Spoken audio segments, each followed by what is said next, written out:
जी dear students, आज हम पढ़ेंगे मिल्टन फ्रीडमैन का मुस्तकिल आमदनी का नज़रिया।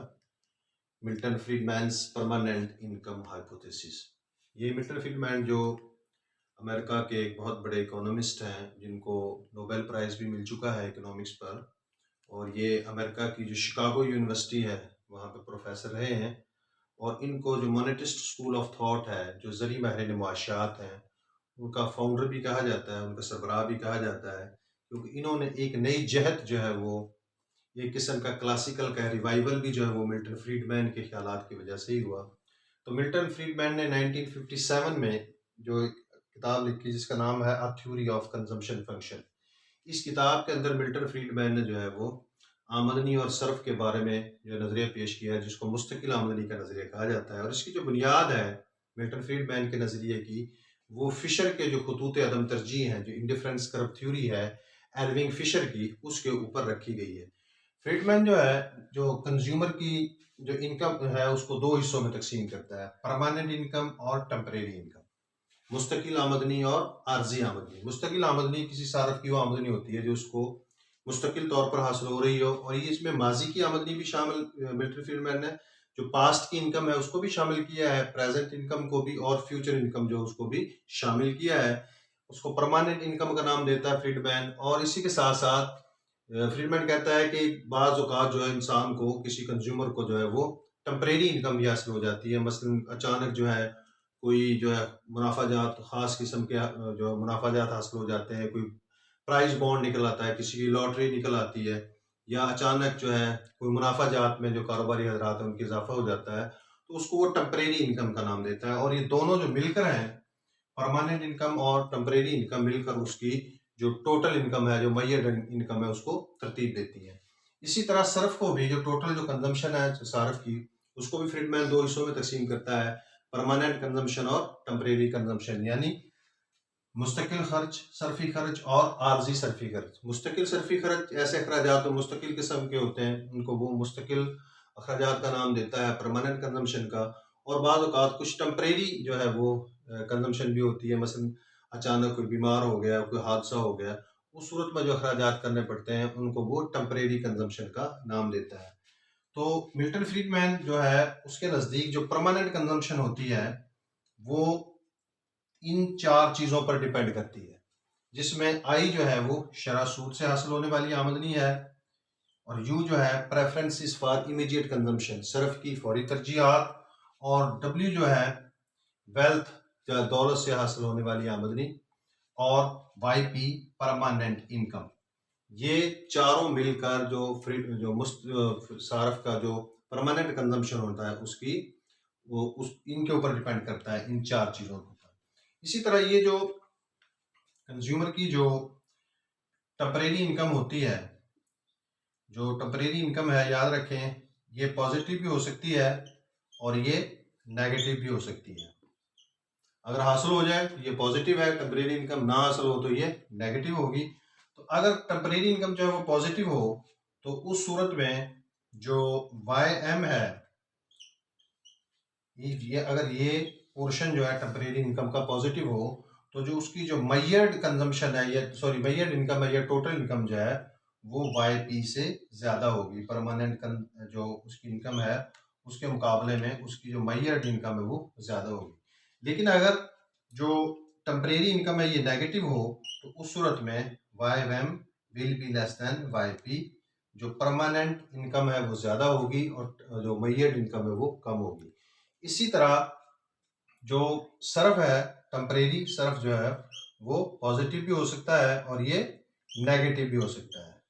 तो अगर नेगेटिव होता है, सॉरी पॉजिटिव होता है, अगर जो टेम्परेरी जो कंजम्पशन है, तो जो सी एम है, यानी जो टोटल कंजम्पशन है वो परमानेंट कंजम्पशन से ज़्यादा होगी।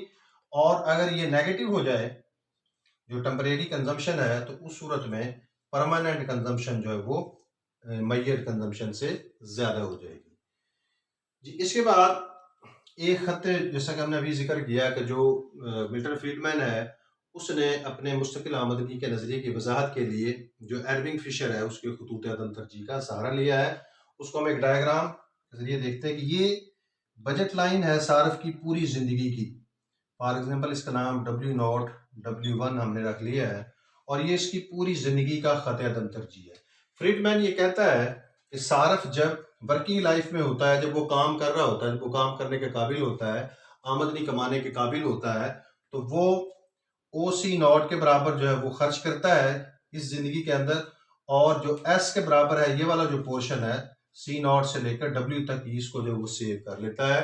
और इसकी जो रिटायर्ड लाइफ होती है उसके अंदर इस जो ये इसकी जो इसने बचाया होता है वर्किंग लाइफ के अंदर, रिटायर्ड लाइफ के अंदर जो उसको ये जो है खर्च करता है। क्योंकि अगर ये सारे का सारा जो खर्च कर ले वर्किंग लाइफ के अंदर ही, कोई सेविंग ना करे, तो इसकी जो रिटायर्ड लाइफ होती है, जो बुढ़ापा होता है, उसमें इसके पास कुछ भी नहीं बचता खर्च करने के लिए। इसी तरह अगर सार्फ जो है, जो मिल्टन फ्रीडमैन कहता है कि अगर जो कंज्यूमर है उसकी इनकम में इजाफा हो जाता है तो उसकी जो बजट लाइन है वो अपवर्ड शिफ्ट कर जाएगी। ये इब्तदाई उसकी बजट लाइन है, फॉर एग्जांपल जैसे हमने अभी बनाई थी, इस पे जो है सार्फ इसका इक्विलिब्रियम जैसे इस पॉइंट ई पर हो रहा है, ये सूरत हाल थी। अगर जो है इसकी इनकम बढ़ती है सार्फ की, तो इसकी बजट लाइन ऊपर शिफ्ट हो जाएगी और उसी तरीके से ये नए खत अदम तरजीह के ऊपर चला जाएगा और सिमिलर जो सिचुएशन है इसके साथ होगी। अब इसकी जो कंजम्पशन है वर्किंग लाइफ के अंदर वो ज़्यादा होगी, सेविंग भी ज़्यादा होगी, और रिटायर्ड जो इसकी रिटायर्ड लाइफ है, जो बुढ़ापा है, उसके अंदर भी इसकी जो कंजम्पशन का म्यार है वो ज़्यादा होता चला जाएगा। इसके अलावा फ्रीडमैन एक और डायग्राम के जरिए भी इसकी वजाहत करता है कि अगर सार्फ की इनकम में इजाफा होता है तो किस तरह वो अपने खर्च को तरतीब देता है। ये इनकम एक्सिस और ये कंजम्पशन, ये फॉर एग्जांपल परमानेंट कंजम्पशन जो है उसकी कर्व है, और ये मय्यड कंजम्पशन उसकी टोटल कंजम्पशन। इस पॉइंट पर दोनों मिल रहे हैं, ये इसकी इनकम है कंज्यूमर की, और इसका जो सर्फ का म्यार है वो ये C1 के बराबर है। अब अगर किसी वजह से जो आमदनी है सरफ जो सार्फ की वो Y1 से बढ़कर Y2 हो जाती है, तो इसका जो सर्फ का लेवल है, जो सर्फ का अंदाज है, वो उसमें कितना इजाफा होगा ये डिपेंड करता है इस इनकम में इजाफे की नेचर किस तरह की है। कि ये अगर जो सार्फ समझता है कि मेरी जो आमदनी में इजाफा हुआ है ये आर्जी नौयत का है, मुस्तकिल नौयत का नहीं है, तो वो फिर अपने सर्फ को सिर्फ ये जो मय्यद कंजम्पशन वाली कर्व है सिर्फ C1 से लेकर C2 तक अपनी जो कंजम्पशन है उसमें इजाफा करेगा। लेकिन अगर सार्फ ये समझता है कि मेरी ये जो आमदनी में इजाफा हुआ है ये मुस्तकिल नौयत का है, तो वो फिर अपनी कंजम्पशन को परमानेंट कंजम्पशन कर्व पे ले जाएगा और उसकी जो सर्फ में इजाफा होगा वो अब C1 से बढ़कर ये C3 के बराबर होगा। यानी उसकी जो कंजम्पशन में इजाफे की जो रफ्तार है, उसका जो लेवल है, वो डिपेंड करेगा कि ये जो उसकी इनकम में इजाफा हुआ है ये आर्जी नौयत का है या मुस्तकिल नौयत का है। अगर वो समझता है कि ये आर्जी नौयत का इजाफा है उसकी आमदनी के अंदर, तो वो फिर अपनी जो कंजम्पशन है उसमें बिल्कुल थोड़ा सा इजाफा करेगा, क्योंकि उसे पता है कि ये आर्जी इजाफा है, किसी वक्त भी खत्म हो सकता है। लेकिन अगर वो ये समझता है कि मेरी आमदनी में जो इजाफा हुआ है ये मुस्तकिल नौयत का है, तो वो फिर आमदनी अपने जो अखराजात हैं उनको भी मुस्तकिल तौर पर बढ़ा लेगा। इसी तरह अगर इसकी इनकम में इजाफे की बजाय कमी हो जाती है, ये इसकी इनकम Y1 से कम होकर Y3 हो जाती है, तो फिर वो अपनी जो कंजम्पशन है उसको उसी लिहाज से तरतीब देगा। अगर वो समझता है, कंज्यूमर समझता है कि मेरी जो आमदनी में इजाफा जो कमी हुई है ये आर्जी नौयत की है, तो वो C1 से यहाँ C4 पर आ जाएगा, यानी अपने सरफ में थोड़ी कमी करेगा। लेकिन अगर वो समझता है कि ये जो मेरी आमदनी में कमी हुई है ये मुस्तकिल नौयत की कमी हो गई है, तो फिर अपने वो जो अखराजात हैं उनको वो C1 से यहाँ पर C5 पर ले आएगा, यानी मुस्तकिल तौर पर अपने अखराजात में वो कमी कर लेगा।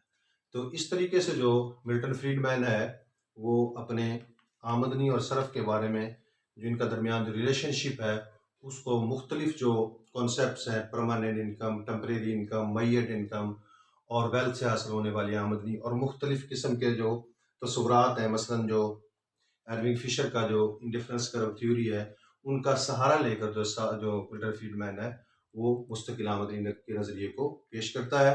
इसी के साथ जो है हमारा वीलॉग जो अपने इख्तिताम को पहुंचता है। इंशाल्लाह नेक्स्ट वीलॉग में मुलाकात होगी। टिल देन अल्लाह हाफ़िज़।